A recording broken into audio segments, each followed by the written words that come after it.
এক তীরন্দাজ মেলার মধ্যে খেলা দেখাচ্ছিল। তার চারপাশে অনেক মানুষ দাঁড়িয়ে খেলা দেখছিল। তীরন্দাজের সামনে 10টা আপেল আছে। লোকদেরকে বলছে, আমি কোন আপেলটাই নিশানা লাগাবো। লোকেরা বলল, আপনি 7 নম্বর আপেলে নিশানা লাগান। তীরন্দাজ তীর নিক্ষেপ করলো।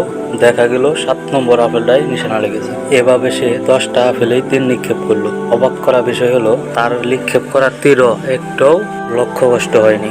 সেই তীরন্দাজ উপস্থিত সমস্ত লোকদেরকে উদ্দেশ্য করে বলল, আপনারা কি সাক্ষ্য দিচ্ছেন আমি একজন ভালো তীরন্দাজ? হ্যাঁ, অবশ্যই আপনি একজন ভালো তীরন্দাজ। সেই তীরন্দাজ বলল, তাহলে আপনাদের মধ্যে একজন মানুষ আমার সামনে এসে দাঁড়ান, তার মাথার উপর একটা আপেল রেখে তীর নিক্ষেপ করব।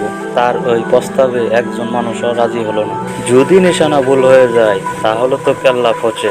সে মেলার মধ্যে একজন ছোট বাচ্চা ছিল। সে এসে তীরন্দাজে, আমি আছি আমার মাথায় আপেল রেখে আপনি তীর নিক্ষেপ করেন। ছোট বাচ্চার এই কথা শুনে মেলার সমস্ত লোকেরা অবাক হয়ে বলতে লাগলো, সর্বনাশ, এত ছোট একটা বাচ্চা, তার সাহস আসলো কোন জায়গা থেকে? তীরন্দাজ তার ছোট বাচ্চার মাথায় আপেল রেখে তীর নিক্ষেপ করলো।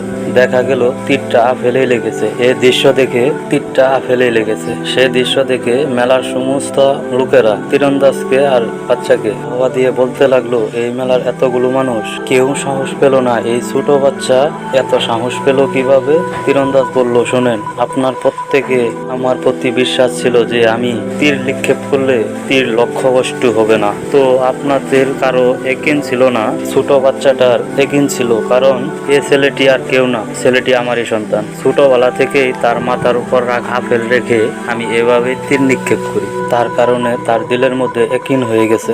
অবশ্যই তীরটা এসে আপেলেই লাগবে। শোনো মুসলমান, আমরা ওই মেলাদের মতোই আমরা বিশ্বাস করি যে আল্লাহ তাআলাই আমাদেরকে সমস্ত বিপদ থেকে রক্ষা করবেন, কিন্তু আমরা ইকিন করি না, যার কারণে আমরা আল্লাহ তাআলার সাহায্য থেকে মাহরুম হয়ে যাই।